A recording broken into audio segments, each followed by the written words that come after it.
Ya, ya, ya. Ada yang perasaannya senang, ada yang perasaannya malu gitu. Kenapa malu? Ternyata lagi jatuh cinta. Berarti sekolah menyediakan emoticon ya? Iya. Oh gitu. Ada Anak-anak memilih ya? yang Oh, memilih, gitu. ada yang lagi suntuk gitu karena tadi pagi ada masalah dengan temannya gitu, ada seperti itu. Sehingga tidak langsung pembelajaran. Dari kami, Iya, iya. saran Bu Elo. Iya. Saran dari Bu Elo yang sudah melaksanakan terlebih dahulu GSM di sekolah Bu Elo, untuk teman-teman yang belum melaksanakan GSM di ya. sekolah. Iya. Sarannya Bu Elo.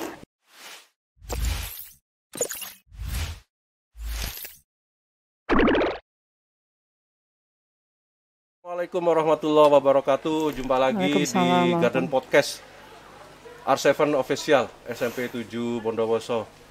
Sekarang hari ini kita kedatangan tamu yang spesial bagi SMP 7.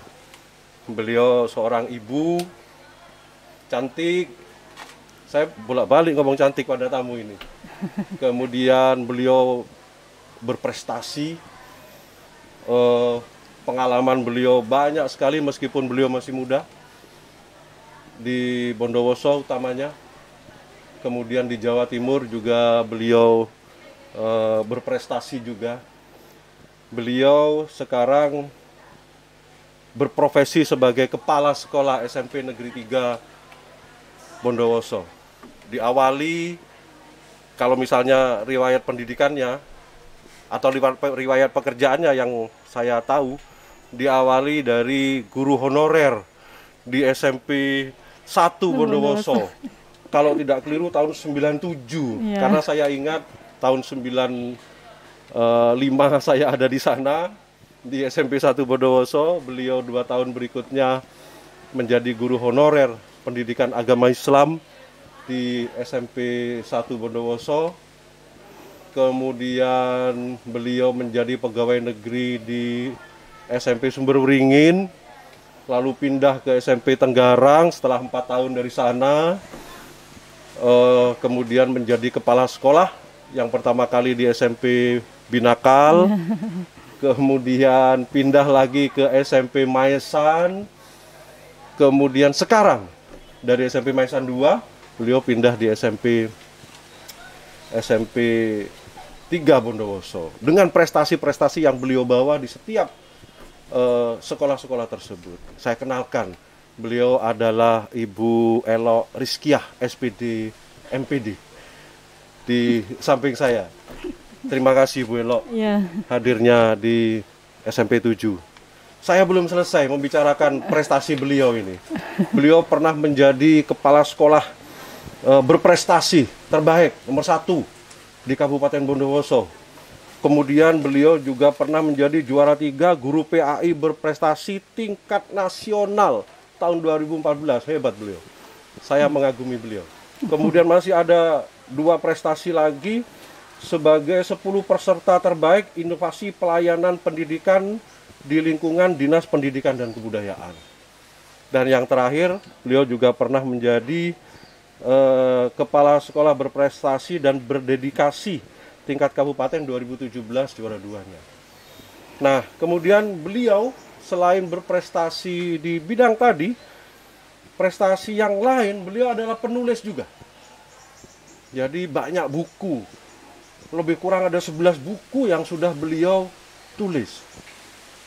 Beliau masih muda tapi sudah 11 buku yang sudah beliau tulis. Saya tidak akan menyebutkan satu-satu bukunya.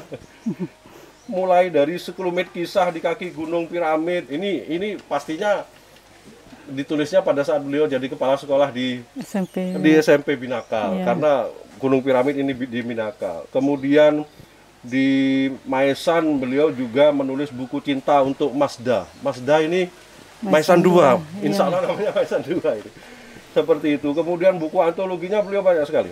Sampai yang terakhir, yang terbaru, mudah-mudahan ini benar yang terbaru bagi beliau, untuk beliau, yaitu buku antologi tentang jejak inspirasi. Jejak inspirasi yang nomor 11 ini, yang saya ketahui yang beliau tuliskan. Kemudian selain itu, tugas-tugas tambahan. Selain menjadi kepala sekolah, beliau aktif juga di organisasi. Salah satunya misalnya instruktur KTSP Dinas Pendidikan, kemudian instruktur kurikulum 2013 dari LPMPRI Provinsi Jawa Timur, kemudian ketua Muslimat Tanah Syaha ya, Tanah Syaha. Beliau juga ketua Muslimat. Kemudian wakil ketua pengurus cabang Lembaga Pendidikan Ma'arif. Dan yang terakhir, beliau menjadi pengurus takmir Masjid Kiai Hasyim Asy'ari. Kegiatan-kegiatan yang di luar kependidikan. Bagaimana Bu Elo? Sehat kan? Alhamdulillah sehat. Begitu banyaknya kegiatan yang dilakukan Bu Elo. Bu Elo, kita ngobrol-ngobrol santai sekarang Bu Elo. Bu Elo sekarang di SMP 3 Bondowoso. SMP 3 terkenal dengan prestasinya. Saya ingin tahu sekarang Bu Elo, di SMP 3 di bawah kepemimpinan Bu Elo, program-program unggulan apa saja untuk ke depan di bidang pendidikan yang sudah dicanangkan di SMP 3 Bu Elo. Iya. Ya, terima kasih kesempatannya. Assalamualaikum warahmatullahi wabarakatuh. Waalaikumsalam warahmatullahi wabarakatuh. Terima kasih Bapak Gendot atas undangannya untuk saya, khususnya ini untuk SMP 3 Bondowoso. Bu Elo, boleh dikenalkan sebentar saja gini, setelah itu ditutup lagi.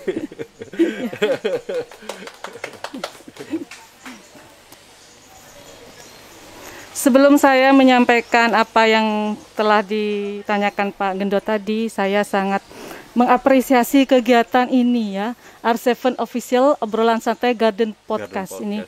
Di masa pandemi seperti ini, ide SMP 7 untuk menghadirkan kegiatan semacam ini sangatlah brilian ya. Sangatlah brilian. Ini saya sangat mengapresiasi. Terima kasih. Iya, sangat mengapresiasi. Ini baru di Kabupaten Bondowoso dan ini bisa menjadi branding dari SMP 7 Bondowoso atas kepemimpinannya Pak Gendot. Nah, karena sekolah itu dikenal oleh masyarakat itu karena punya penjenamaan atau branding. SMP 7 ini saya tahu pada waktu zamannya Pak Kas dikenal adiwiyatanya. Sehingga kalau bilang adiwiyata SMP 7 pasti ingat Pak Kas. Kemudian di zamannya Pak Jum ada agen zaman now ya itu. Kalau sudah ingat agen zaman now pasti ingat Pak Jum. Nah, di zamannya Pak Gendot ini, nah seperti ini salah satunya keunggulan penjenamaan atau branding SMP 7. Ini sangat luar biasa di masa pandemi saat ini, program yang sangat rekreatif ini ya untuk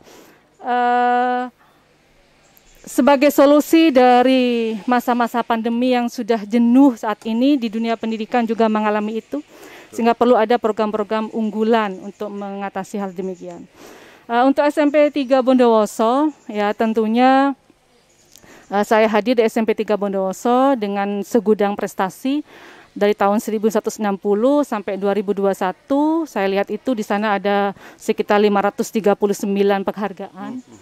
Dan itu salah satu adalah PR bagi saya untuk bagaimana mempertahankan SMP 3 Bondowoso untuk bisa menjadi SMP yang tetap berprestasi. Nah, itu tentunya dibutuhkan cara-cara tersendiri gitu. Mempertahankan itu kan lebih sulit sebenarnya Pak daripada meraih gitu ya Pak ya. Mempertahankan lebih sulit, tapi dengan SDM yang ada di SMP 3 Bondowoso, kemudian dengan keunggulan yang sudah ada, kita tinggal memantapkan saja. Di antaranya keunggulannya adalah yang pertama penguatan literasi. Ya, di sana sudah ada karya tulis, buku dari hasil karya guru dan kepala sekolah sebelumnya. Tapi masih belum ada karya dari siswa. Sehingga ketika kami hadir ke sana, kemudian 5 bulan dari sekarang ini, 2 Maret 2001 sampai sekarang, itu alhamdulillah ada 5 buku yang dihasilkan. 4 buku dari siswa, 1 buku karya dari para guru. Gitu. Dan ini akan berlanjut terus untuk kegiatan literasi. Kemudian ada juga kegiatan sekolah ramah anak. Nah, ini kebetulan SMP 3 Bondowoso mendapatkan amanah dari Dinas Pendidikan ketika ada penilaian layak anak untuk Kabupaten Bondowoso, maka SMP 3 Bondowoso mendapat amanah untuk dinilai oleh kementerian. Nah, karena selama ini dengan prestasi yang diraih, kemudian dengan pelayanan kepada siswa yang sangat santun, teman-teman juga ketika siswa datang itu kemudian disambut dengan senyuman, dengan motivasi yang bagus, sehingga menjadi salah satu indikator bahwa SMP 3 Bondowoso menjadi sekolah ramah anak. Ya, kita deklarasi dari semua unsur, dari stakeholders, dari guru, kepala sekolah, kemudian siswa dan OSIS ya tentunya. Kemudian juga Ijen Geopark. Nah, Ijen Geopark untuk menuju UGG, salah satu kegiatan SMP 3 Bondowoso untuk mendukung program UGG, UNESCO Global Geopark. Ya, itu kita juga melakukan itu dengan ada membuat pojok selfie Ijen Geopark, pojok literasi Ijen Geopark, kemudian corner ya Ijen Geopark dan juga duta Ijen Geopark ya. Kemudian juga program tahfidz. Nah, ini program tahfidz juga kita sudah meluluskan, walaupun masih belum banyak, anak yang hafal juz 30 dan juz 1 sudah ada. Nah, ini program ini masih baru dan akan terus kami lakukan. Kemudian juga ada gerakan sekolah menyenangkan. Nah, ini juga menjadi program SMP 3 Bondowoso menguatkan dari gerakan sekolah menyenangkan yang sudah memang mewarnai SMP 3 Bondowoso selama ini. Jadi kita kuatkan. Kemudian juga tentunya bimbingan prestasi yang menjadi kebanggaan SMP 3 Bondowoso selama ini. Gitu Pak. Nah, Bu Elo, tadi ada sekolah ramah anak, kemudian ada sekolah menyenangkan atau gerakan sekolah menyenangkan GSM ini. Kental sekali dengan SMP 3 ini, tentang GSM ini, Bu. Gerakan sekolah menyenangkan. Boleh diceritakan sedikit tentang GSM ini, Bu? Gerakan sekolah menyenangkan ini diawali dari ketika kami mengikuti pelatihan yang digagas oleh Dinas Pendidikan dan Kebudayaan Kabupaten Bondowoso. Pelatihan ini pesertanya adalah dari kepala sekolah dan guru berprestasi tahun 2018 sampai 2020. Nah, kemudian di sana pelatihan gerakan sekolah menyenangkan. Setelah kegiatan pelatihan itu selama 2 hari, kemudian kami langsung mengimplementasikan, tidak menunggu waktu lama. Kami langsung implementasi kegiatan ini di sekolah kami seperti memberikan reward kepada guru, kepada peserta didik gitu ya, memberikan reward berupa piagam bintang kebaikan. Piagam bintang kebaikan bukan hanya anak-anak yang berprestasi akademis maupun non akademis, tapi juga yang unggul dalam bidang karakter. Seperti yang ketika pelaksanaan ini ya, tugas-tugas ini ketika pandemi, siapa yang mengirimkan tugas lebih awal, kemudian yang rajin mengumpulkan tugas, itu kita beri reward, kita beri penghargaan berupa piagam bintang kebaikan. Nah, itu salah satunya. Jadi ketika kegiatan pelatihan, saya tidak menunggu lama, kami langsung mengadakan kegiatan GSM di sekolah kami. Menguatkan dari gerakan sekolah menyenangkan yang sudah ada.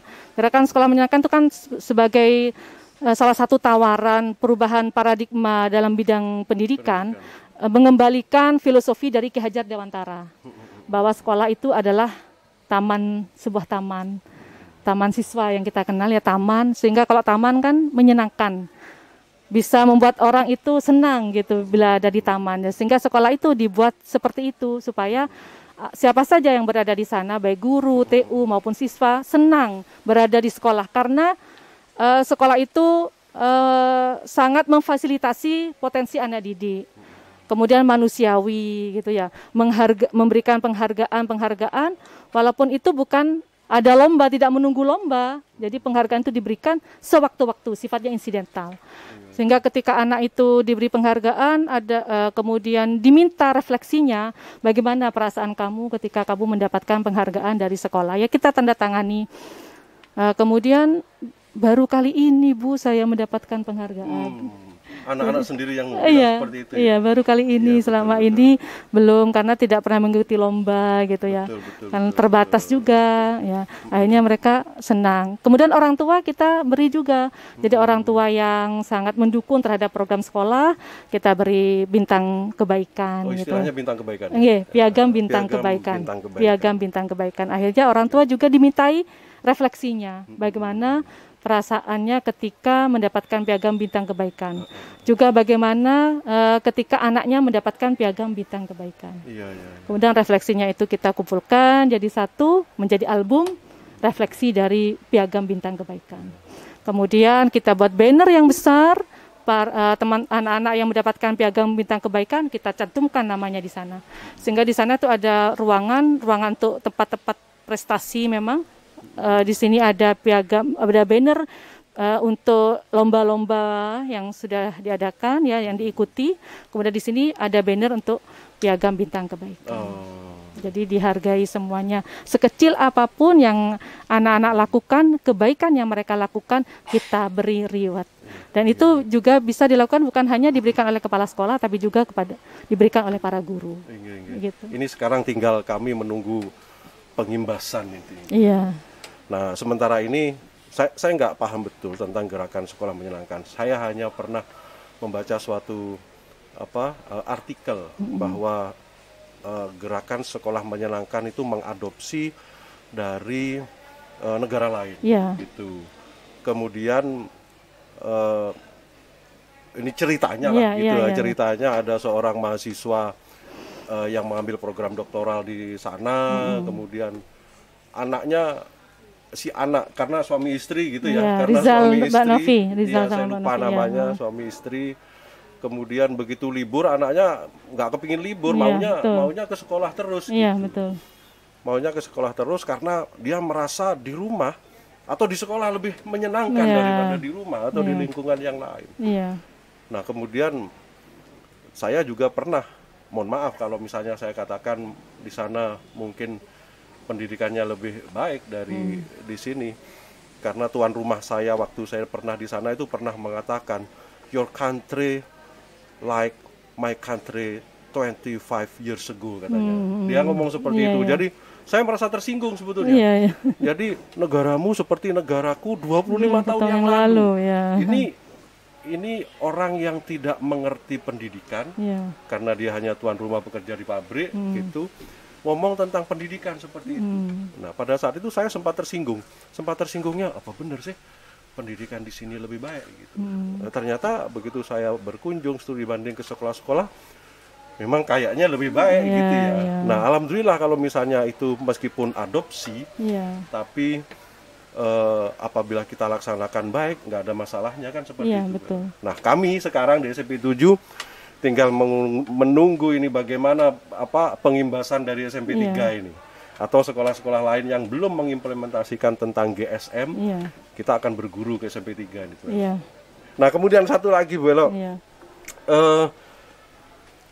kira-kira dari GSM implementasi sehari-hari yang sudah pernah atau yang sudah dilakukan oleh SMP 3 itu, bagaimana? Apakah merubah teknis pembelajaran, apakah diawali dengan memberikan semacam workshop atau pengetahuan dasar konsep tentang GSM kepada guru-guru, kepada siswa, atau di stakeholder yang berada di lingkungan sekolah, apa seperti itu Bu? Kita awali dengan sosialisasi dulu kepada guru-guru untuk menguatkan konsep taman siswa yang menjadi taman siswa yang menjadi ikon dari Ki Hajar Dewantara. Dengan olah hati, olah rasa, olah karsa, olahraga. Dicas kembali lah teman-teman itu untuk bisa membuat sekolah itu menjadi rumah kedua bagi anak-anak kita. Jadi indikatornya kalau anak-anak sudah kerasan di sekolah, kemudian tidak mau pulang, beraktivitas dengan semangat di sekolah, itu salah satu indikator bahwa sekolah kita itu sekolah yang menyenangkan gitu. Sehingga pembelajarannya pun harus inovatif dan membuat siswa itu menjadi aktif gitu ya, karena siswa sekarang sudah bukan menjadi objek pendidikan tapi subjek ya. Nah itu awal ketika pembelajaran pertama kali tatap muka terbatas pada waktu sebelum ini ya, sebelumnya itu anak-anak tidak langsung diberi materi, tetapi mereka diajak dulu untuk menceritakan bagaimana ketika pembelajaran di rumah. Bagaimana mereka menghadapi kondisi pandemi saat ini. Belajar di rumah itu seperti apa anak-anak kalian ketika menyikapi kondisi seperti ini. Banyak mereka. Ya intinya mereka sudah merasa bosan dan tidak nyaman gitu. Kangen pada sekolah, kangen pada guru gitu ya. Kemudian ada juga yang guru itu menerapkan meminta anak harapan-harapan ke depannya 10 tahun ke depan dia ingin seperti apa gitu ya. Jadi sangat ini ya menarik karena memvisualisasikan 10 tahun ke depan dia ingin jadi apa, ingin seperti apa. Saat kamu reuni nanti ketemu dengan teman-temanmu gitu ya, itu kamu ingin seperti apa, menjadi apa yang sudah kamu kontribusikan untuk masyarakat gitu ya. Ada yang ingin menjadi polisi, bidan, ada yang saya ingin membuatkan rumah untuk orang tua saya. Saya ingin menghajikan orang tua saya, sampai seperti itu. Jadi ketika mereka sudah diberi kesempatan untuk memvisualisasikan masa depannya, itu kan akan tertanam dalam benak mereka. Bahwa saya punya keinginan seperti itu dan bagaimana saya berupaya untuk bisa mewujudkannya. Mungkin seperti itu. Ada juga yang guru yang ketika masuk pembelajaran itu, mereka anak-anak diminta untuk bagaimana perasaanmu hari ini. Pakai emoticon itu Pak ya. Ya. Ada yang perasaannya senang, ada yang perasaannya malu gitu. Kenapa malu? Ternyata lagi jatuh cinta. Berarti sekolah menyediakan emoticon ya? Oh gitu. Ada memilih ya? Iya memilih. Gitu. Ada yang lagi suntuk gitu karena tadi pagi ada masalah dengan temannya gitu, ada seperti itu. Sehingga tidak langsung pembelajaran. Iya. Dilakukan. Nah, Bu Elo, trik ini Bu Elo untuk teman-teman guru. Iya. Karena bagaimanapun juga guru itu dalam tanda petik manusia yang mempunyai banyak masalah. Iya. Apa yang bisa dilakukan oleh guru supaya bisa mensupport sekolah di mana dia mengajar supaya implementasi GSM itu bisa berjalan baik. Itu ya. Triknya bagaimana, Bu? Iya. Kita melalui pendekatan secara personal, pendekatan secara personal, kemudian juga kita melakukan pembinaan secara umum. Kemudian kita juga memberikan penghargaan, reward kepada teman-teman yang sangat antusias dalam kegiatan-kegiatan sekolah. Itu yang saya lakukan setiap hari seperti itu. Karena terus terang saya benar-benar menginginkan di SMP 7 utamanya ada GSM. Bagaimanapun juga atau kegiatan apapun juga kalau misalnya dilakukan dengan rasa senang, keberhasilannya akan tercapai dengan cepat. Betul Pak. Benar. Jadi rasa senang itu akan mengalahkan malas misalnya akan mengalahkan ketidakinginan untuk pergi ke sekolah misalnya, atau mengalahkan permasalahan yang ada di rumah misalnya. Kalau dia sudah senang untuk pergi ke sekolah dan bisa-bisa tidak ingin pulang dari sekolah misalnya, dalam tanda kutip karena kata kasarnya tidak ingin pulang dari sekolah karena enjoy dengan sekolahnya, maka keberhasilannya akan cepat. Terima kasih Bu Elo kesempatannya ini. Sekarang terakhir Bu Elo, pertanyaan dari kami. Saran Bu Elo. Saran dari Bu Elo yang sudah melaksanakan terlebih dahulu GSM di sekolah Bu Elo untuk teman-teman yang belum melaksanakan GSM di sekolah. Sarannya Bu Elo. Iya. Kita kan punya wadah MKKS ya Pak. Melalui wadah di MKKS itulah kita bisa saling sharing. Sekolah ini keunggulannya apa, sekolah ini keunggulannya apa. Di wadah itulah kita bisa saling melengkapi satu dengan lain. Itu saya harap Itu dari MKKS dulu, kemudian dari MKKS ada sosialisasi kegiatan GSM, kemudian lanjut kita implementasi di sekolah. Atau dari beberapa sekolah langsung aja kepada sekolah-sekolah yang menjadi pelopor gerakan sekolah menyenangkan. Untuk SD ada, TK, SMP juga ada. Silakan bisa sharing di sana, saling belajar lah Pak. Saya di sini hadir ke sini ini sebenarnya bukan hanya memberikan apa yang saya punya bersama teman-teman SMP 3 Bondowoso, tapi justru saya juga belajar di sini, gitu, belajar di sini, melihat kondisi yang ada di sini, saya juga ikut belajar. Dan itu satu lagi Pak, saya lupa, hubungan kekeluargaan, kekompakan antara teman-teman yang ada. Ini juga jadi salah satu indikator dari keberhasilan satu pendidikan, menjadi sekolah yang menyenangkan, yang lebih senior mengayomi, yang junior menghargai. Betul. Itu terjalin dengan baik gitu Pak ya. Jadi dalam koridor yang bahwa satu dan lainnya adalah keluarga. Kita adalah keluarga. Jadi bila ada yang di sini sakit, kita bisa menjenguk. Kemudian di sini ada yang lagi bahagia, kita mendukung. Begitu Pak. Saya melihatnya seperti itu ketika masuk SMP 3 Bondowoso. Ternyata kuncinya salah satunya adalah kekeluargaan, kekompakan. Jadi moto kami, persatuan adalah kekuatan. Itu Pak. Bagus sekali. Iya. Terima kasih Bu Elo, Iya, kami banyak belajar. Baik, demikian bincang-bincang kita dengan Ibu Elo yang punya segudang prestasi, punya banyak sekali pengalaman meskipun beliau masih muda. Kita banyak belajar dari beliau.